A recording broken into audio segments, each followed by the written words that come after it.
Imagine a long line of tiles carefully set up, each one standing tall and close enough to just not touch the next. You tip the first tile and the whole line tumbles down. This phenomenon is called the domino effect.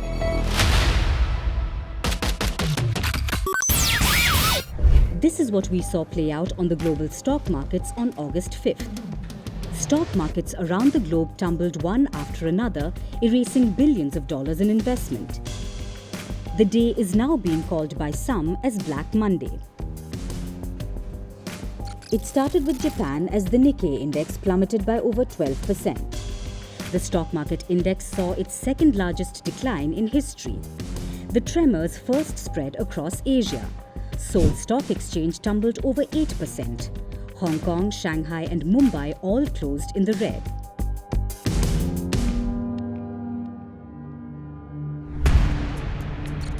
Later, in the West, one after another, stock markets dropped. In New York, the Dow Jones and Nasdaq dropped over 3%. Shares of heavyweight firms like Apple, Alphabet, Amazon, Tesla and Nvidia dropped over 4%. From London to Brussels and Frankfurt, all dived into a sea of red. This global financial wildfire on August 5th was sparked by a US job report published in the previous week. The report raised fears that the world's largest economy may be falling into recession. However, the stock sell-off lasted all but a day. The global market rebounded the next day after the crash. So, is the US economy in trouble, or have stock markets reacted too soon? Let's try to understand.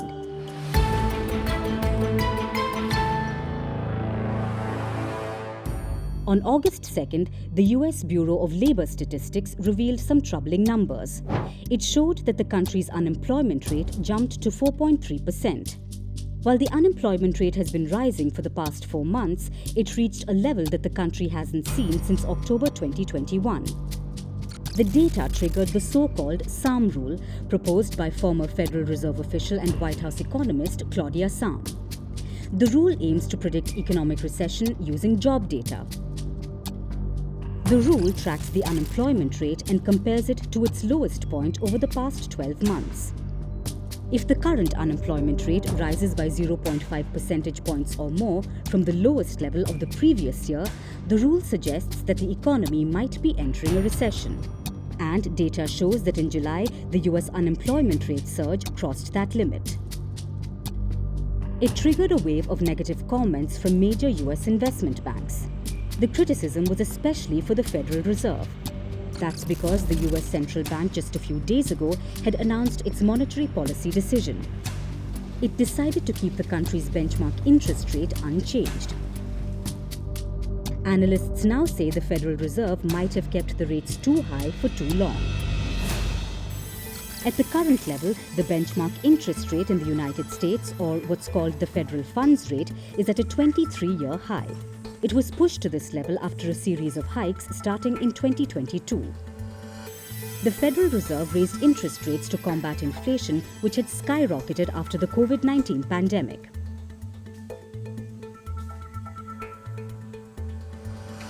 However, the monetary policy is a double-edged sword.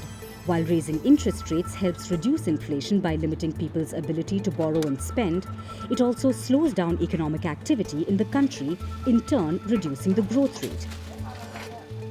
With the interest rate hike, the Federal Reserve's goal was to reduce inflation under its target level.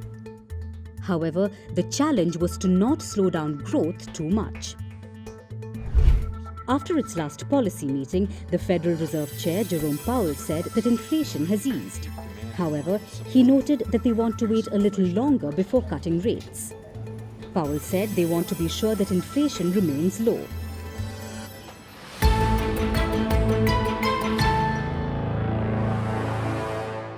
As far as the fear of the US economy falling into recession is concerned, most economists and analysts don't see it happening anytime soon. Even Claudia Sahm, the economist who proposed the SAM rule, agrees to it. Earlier this week, Sahm said that July's job data doesn't necessarily tell us where the economy stands right at this moment. Others seem to agree with her. In my personal opinion, I don't think recession is on the card. So first, despite market volatility, I would say that the GDP growth remains around 3% per year over year, indicating a slightly growing economy. And second, I would like to point out that in terms of the labor market, so even though there is a recent rise in unemployment data, but the other labor market indicators are still showing a certain degree of strength. And then in terms of the Fed is expected to potentially cut interest rate. The term recession is usually attached to an economy when its gross domestic product or GDP declines for 2 consecutive quarters. Take a look at this graph. The US GDP growth rate has been on a zigzag ride for the past few quarters. Last year, in the first half, it grew at a pace of about 2%. However, in the second half, it reached near 5%. This year too, the economy seems to have started at a slow rate, rising just 1.4% in the first quarter, but jumping to 2.8% in the second quarter of 2024. Last quarter's growth exceeded market expectations, boosted by robust consumer spending. So, while job numbers raise concerns, other economic indicators remain positive.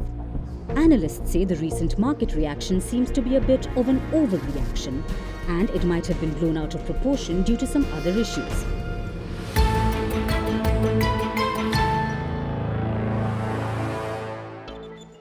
According to stock market analysts, the job report and recession fears coincided with a number of issues in the stock market. First, according to expectations, companies aren't doing as well as investors hoped. This is earnings season for major public-listed firms. They are releasing financial reports for the April to June quarters. According to one report, 71% of big companies that have released their second quarter data have made more money than expected. They grew their income by over 11% compared to last year. But here's the catch. The firm's profits are beating market expectations by a tiny bit, just 2%. Analysts say the problem here is not that the companies aren't growing, it's that people expected too much from them, especially from the tech firms involved in artificial intelligence. Another factor in the market crash is something called the carry trade. Big investors like hedge funds borrow money from one country where interest rates are low and invest it in another country for higher returns.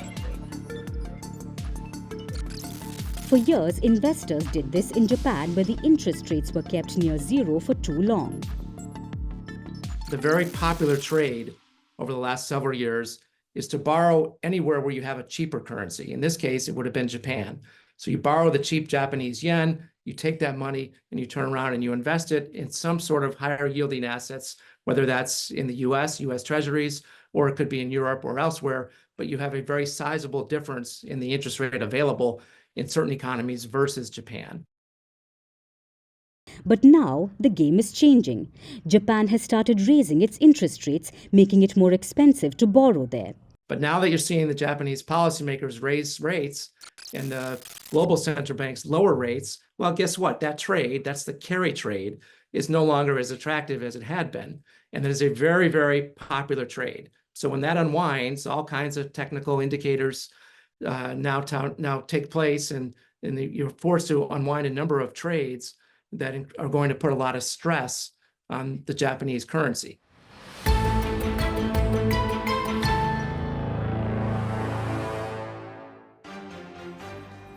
Back in the United States, it's a crucial year.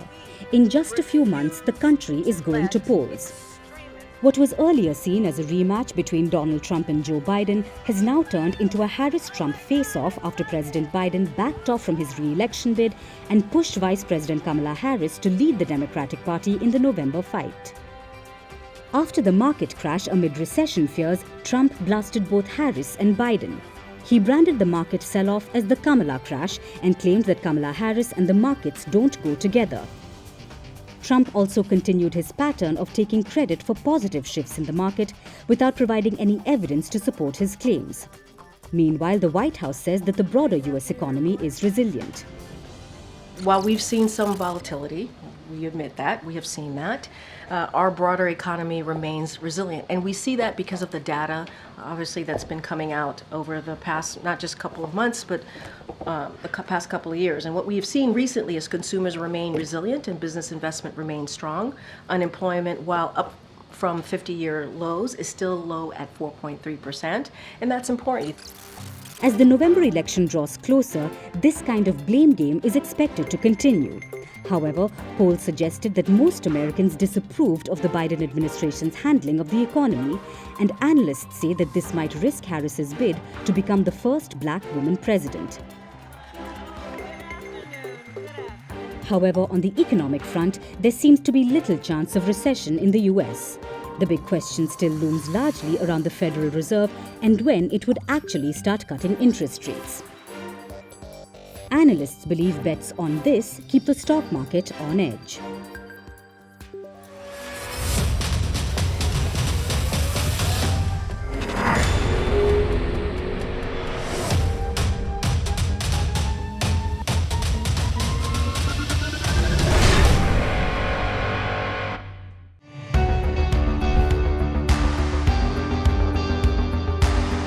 Across continents, one powerful news source. Bringing you diverse perspectives on the issues that matter.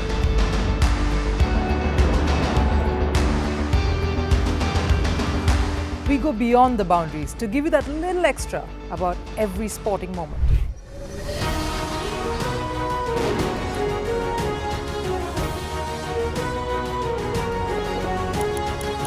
So thank you for making Firstpost 5 million strong. We're counting on your support, and you can trust us to bring you the news unfiltered and unvarnished.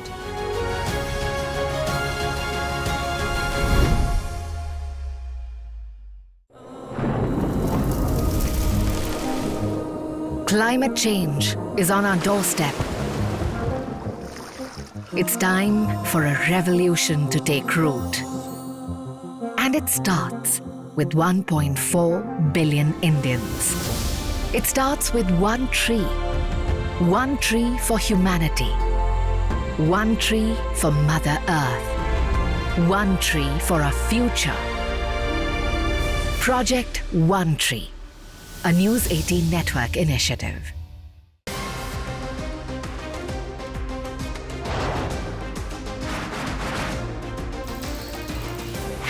Today, the T20 World Cup bandwagon has moved across to the West Indies.